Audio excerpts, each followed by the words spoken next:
Hi, everyone. Hi, and welcome to class. Hi. If you are live with me, kindly say hello. Hello, everyone. I'm excited to be here this evening on our live webinar, monthly live webinar. Who is with me on the live stream?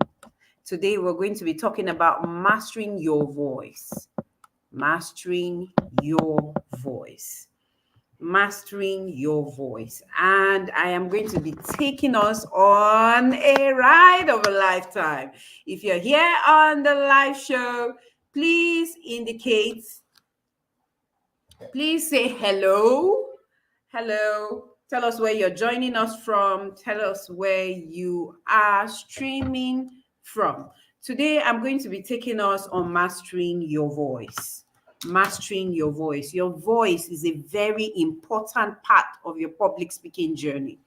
Your voice. If you ask me, I'll say it's the most important part of your public speaking journey. Your voice. I need someone to help me put that in the chat box. My voice is one of the most important, if not the important part of my public speaking journey. Interestingly, my second book is on finding your voice. Finding your voice. And I'm going to be doing some readings from this book tonight. Finding your voice. But yes, we're talking about mastering your voice. It's important for you as a public speaker to master your voice.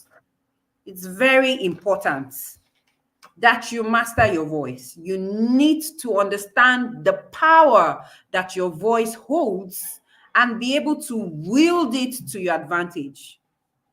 Understand the power that your voice holds and wield it to your advantage. Hello, JD, and welcome. It's good to have you. It's good to have you on the live stream. So yes, it's very important to know exactly the place that your voice holds and wield this power. So today I'm going to be reading from my book, Finding Your Voice, but I'm going to take you on the important techniques that you need to master your voice. So mastering your voice simply entails that you're able Mastering your voice simply entails that you are able to wield this power.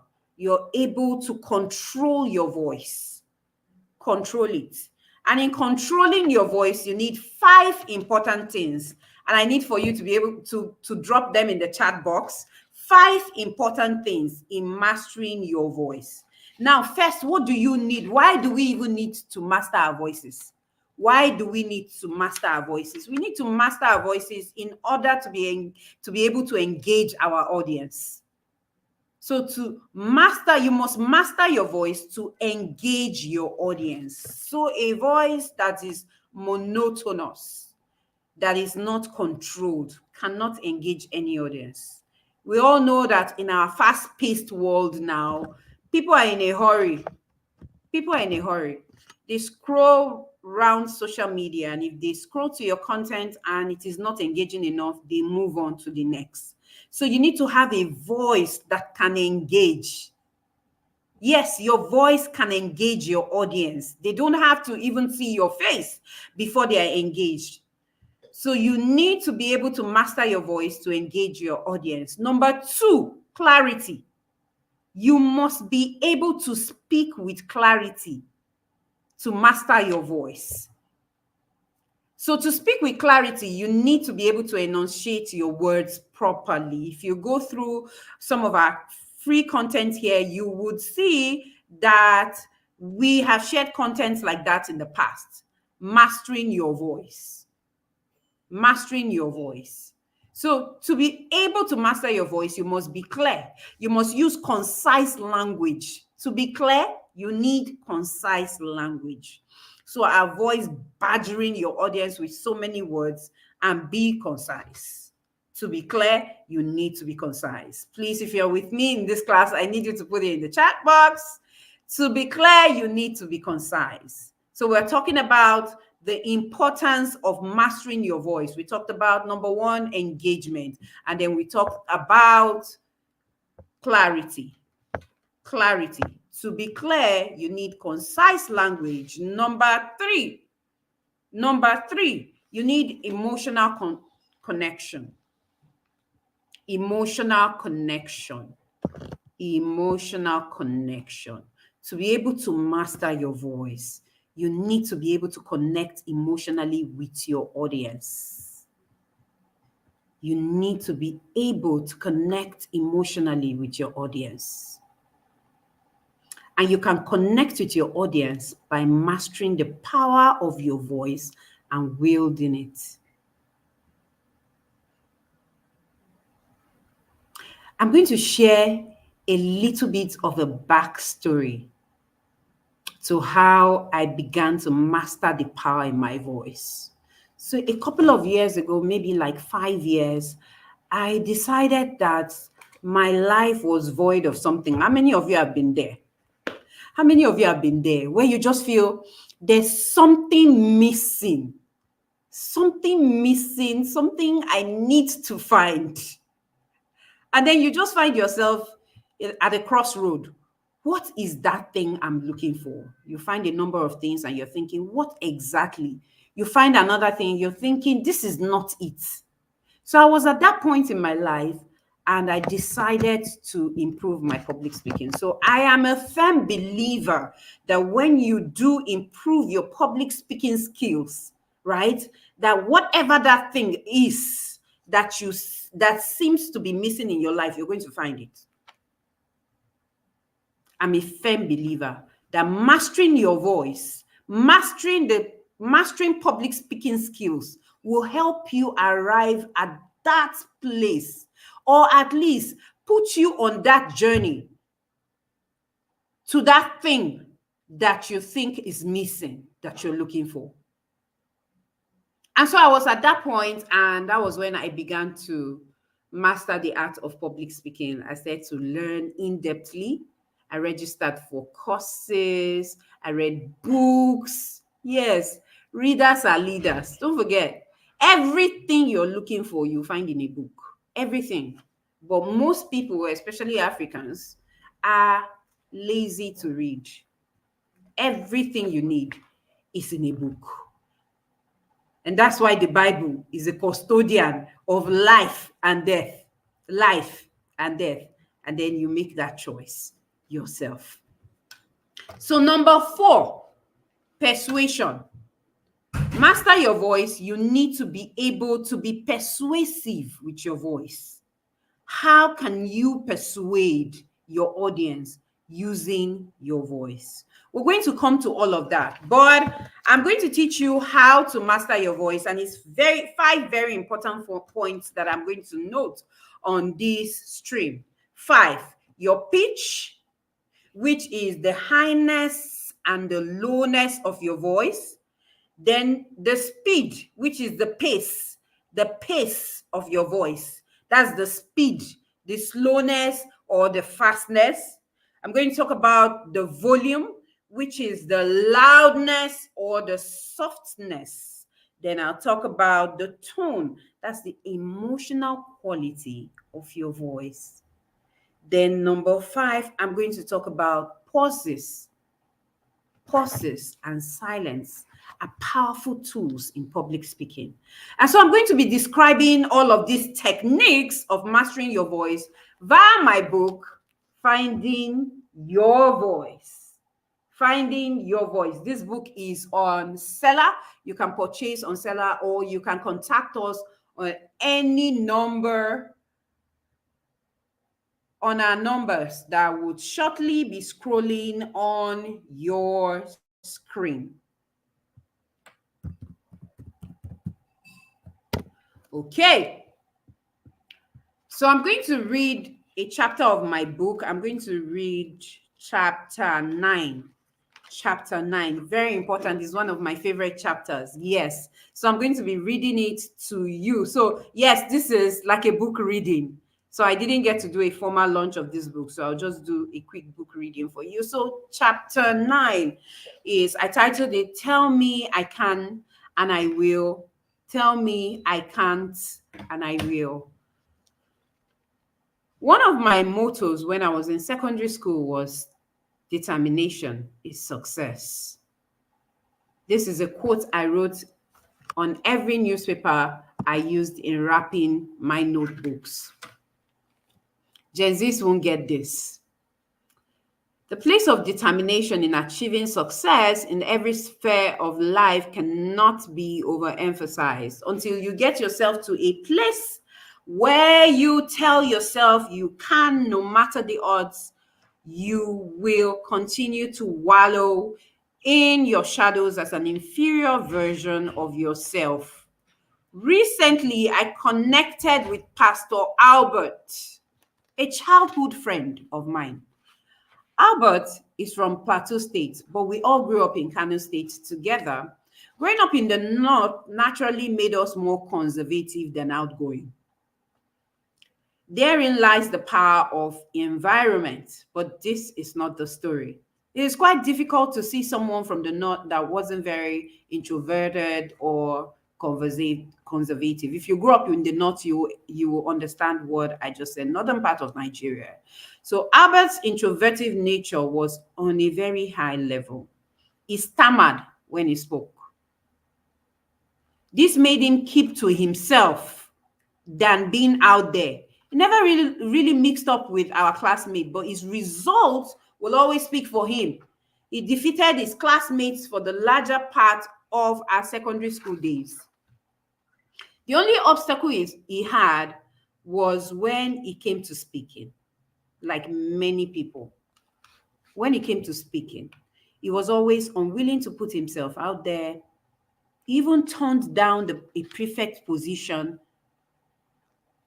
that he was nominated for, all because leadership entails speaking and vice versa. Like I always say to my team public speakers in the academy, leaders are speakers and speakers are leaders. So first, readers are leaders.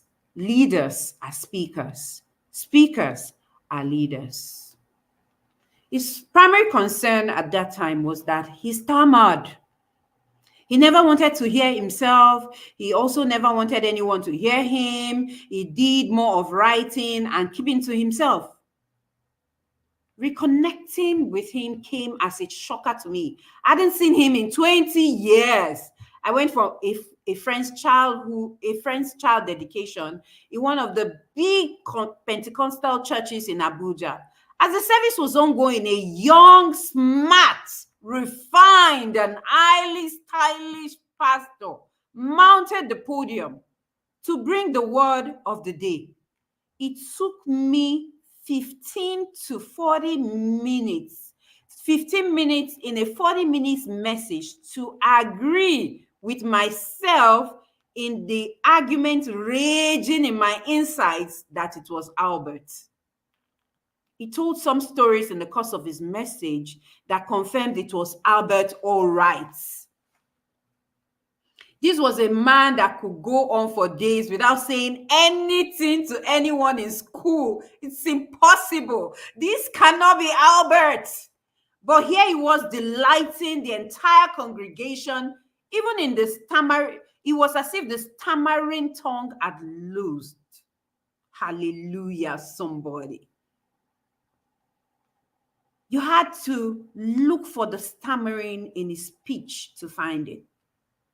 And really, I didn't even notice it. That right there is a miracle, I said to myself. I barely waited for service to be over before heading to the altar area to confirm this living, breathing, walking miracle and have a word with him myself. I felt like a doubting Thomas.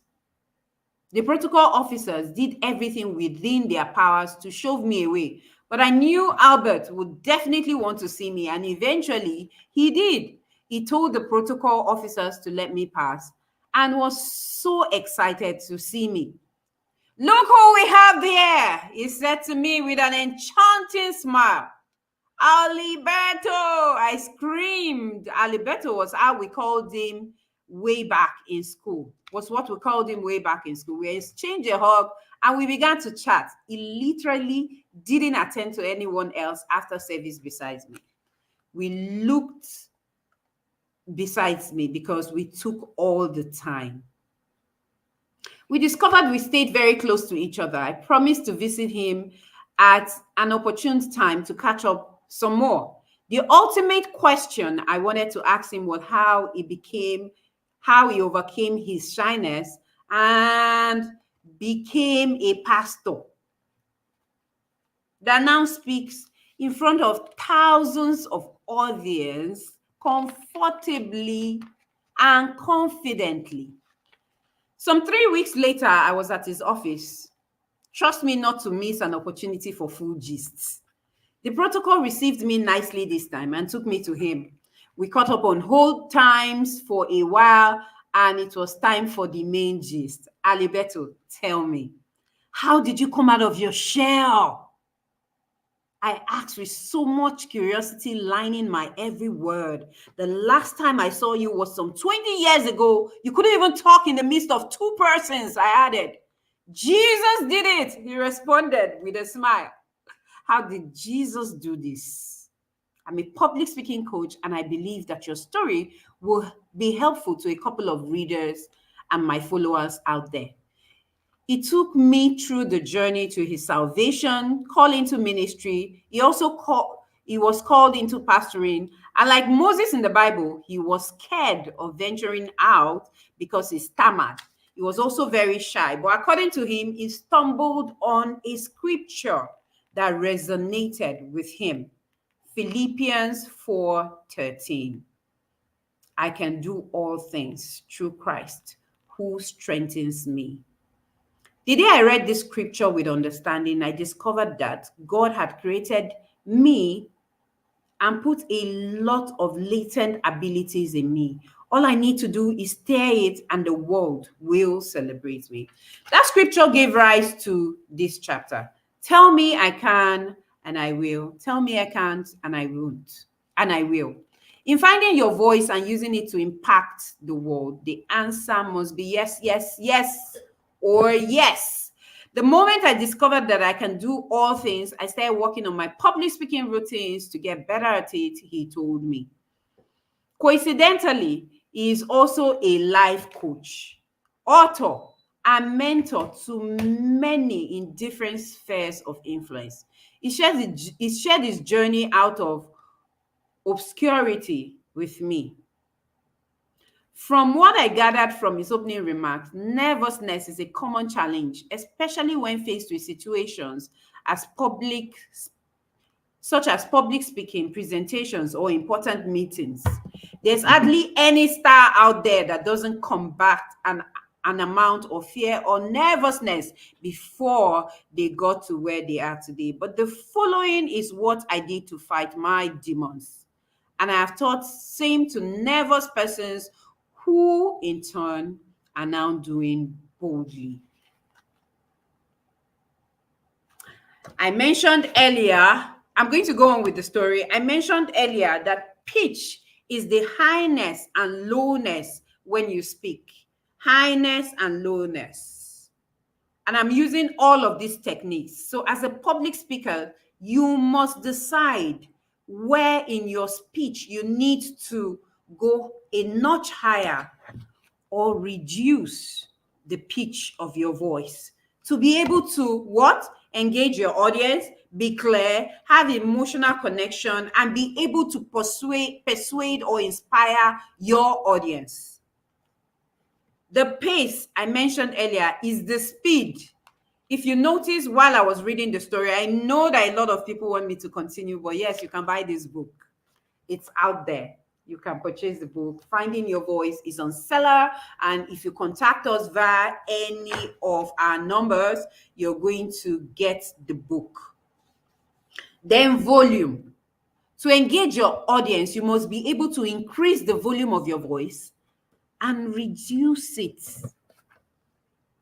Increase and reduce to be able to connect with your audience. So I'm going to go on with the story. I need for you to be able to catch those points.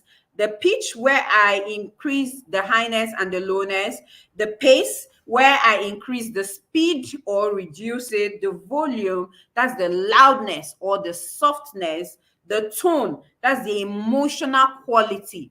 You need to be able to laden your voice with emotions, and then pauses, where you take a pause, strategic silence in your speech or in your voice so that your audience can assimilate.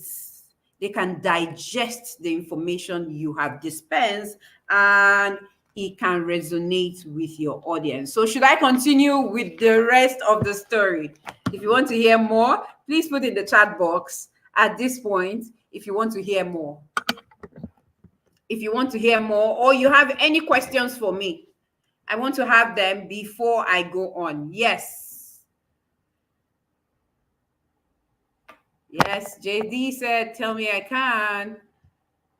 Tell me I can't. To be clear, you need clarity. To be able to engage your audience, you need clarity.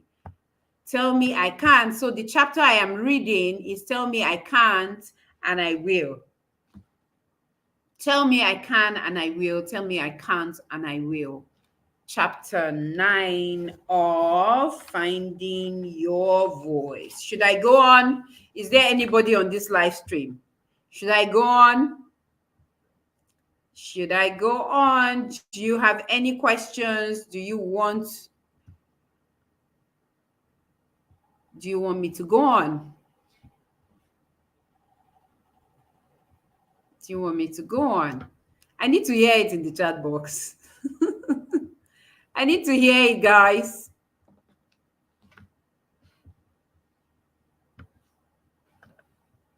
Is anybody here? Put in the chat box, put in the chat box, put a comment in the chat box.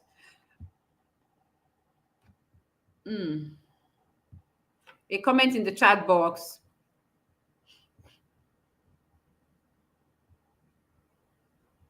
A comment.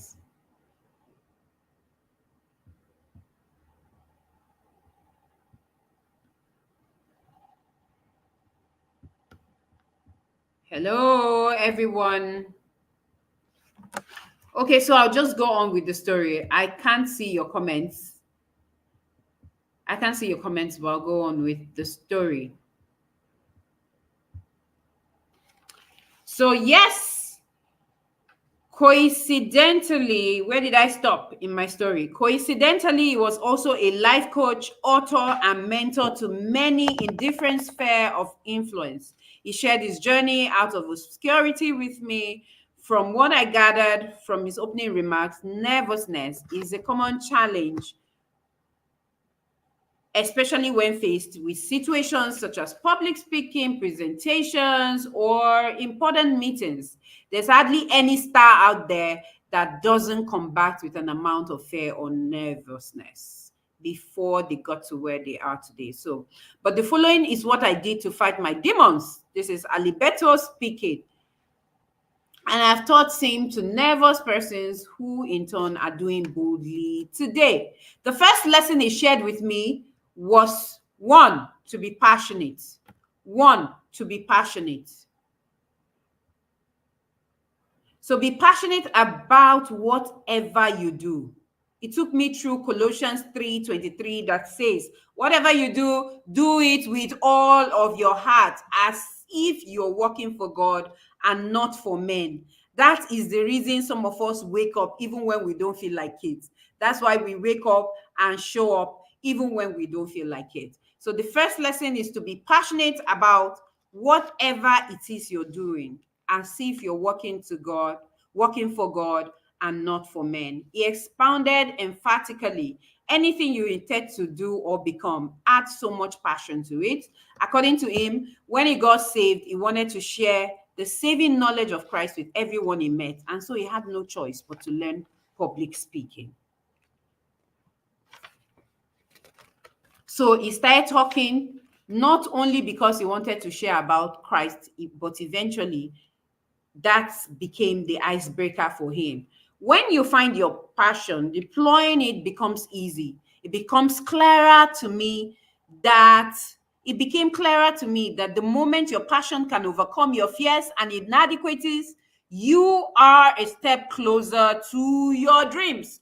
From passion, it moved to number two: be prepared. Be prepared. Thoroughly prepared. Be thoroughly prepared for any meeting you'll be called upon to give a speech. Bring yourself up to speed with the requisite knowledge in your sphere of influence. It helps you to overcome anxiety and boost your confidence. Number three, practice, practice, practice. According to Aliberto, a good antidote for nervousness is practice. So it says he stands before a mirror for over 2 hours for the most part to rehearse for a message of less than 30 minutes. Number four, breathing. Breathing. Breathing. So being someone that stammered greatly, he also practiced deep breathing exercises to calm his nerves. Number four, posture. And this is what I shared a lot with my teenagers in the boot camp the last 3 days.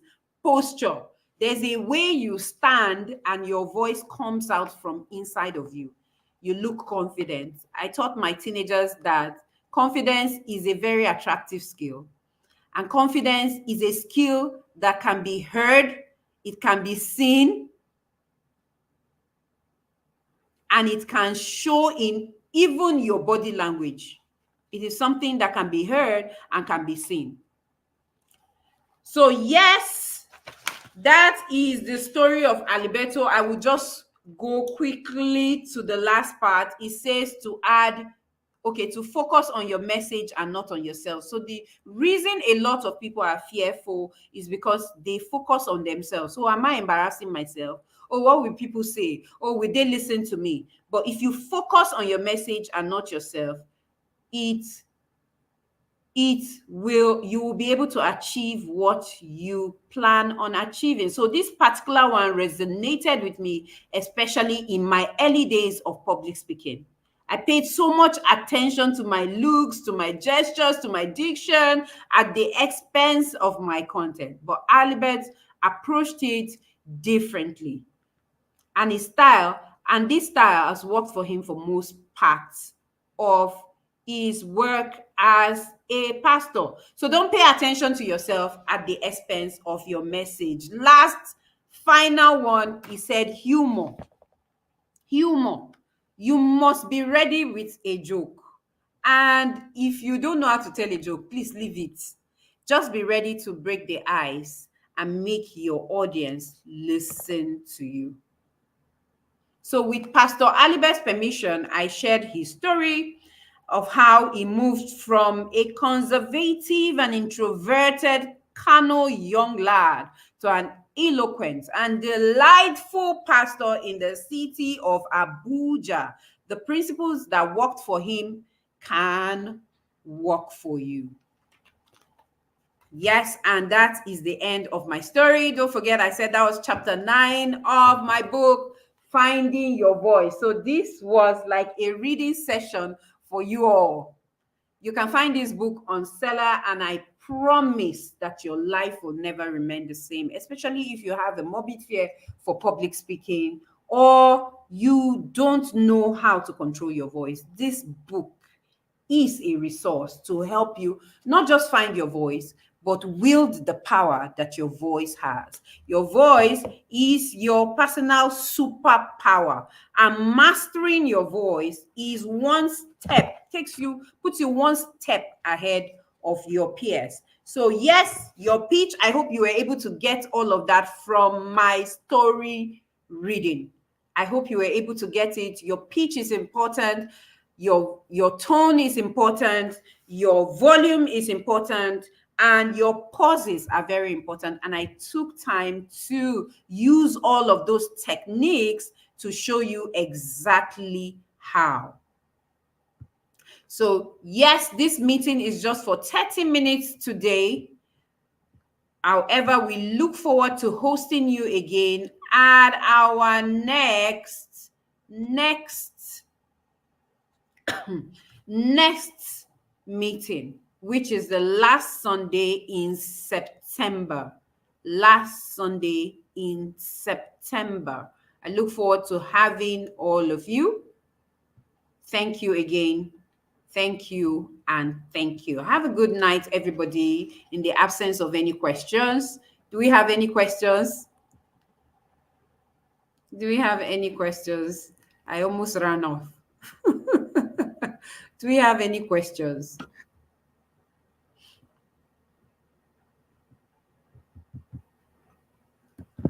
Any questions?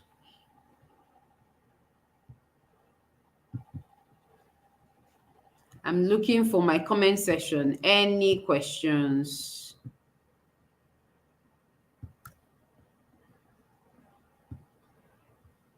Okay, thank you very much, JD, for following passionately. Thank you so much. Well done. Well done. Thank you. Any questions or I run? Any questions or I run? This meeting was just slated for just 30 minutes for today. We didn't want to renegade on our promise of showing up every month with a monthly webinar. You have any question, please put it in the chat box and we will respond. Any question at all. In the absence of none, we are going to run. So you can engage our services. Our numbers are scrolling on your screen right now. You can engage our services in the academy. You can enroll your children. You can enroll your loved ones. We just finished the 3 days boot camp that was slated for August 22nd to 24th. We have another 3-day boot camp coming up shortly in November. Dates will be broadcasted, and we have the Speak Out Boot Camp, which is currently running the cohort 1. We have another cohort for teenagers and pre-teenagers slated to begin in January 2025. We have a wait list for that already in the academy. Then we also have the 3 months Overcome the Fear of Public Speaking boot camp for adults, for individuals who want to overcome the fear of public speaking and speak with confidence and clarity. We look forward to having you enroll for one of these courses. Carol, this book is on Seller. You can purchase it, and it's a very good resource for anyone looking to find their voice, wield the power of their voice, and be able to speak confidently before any audience. Thank you again, everyone, for staying with me, and I look forward to seeing you again same time last Sunday in September. See you guys. Enjoy the rest of your evening.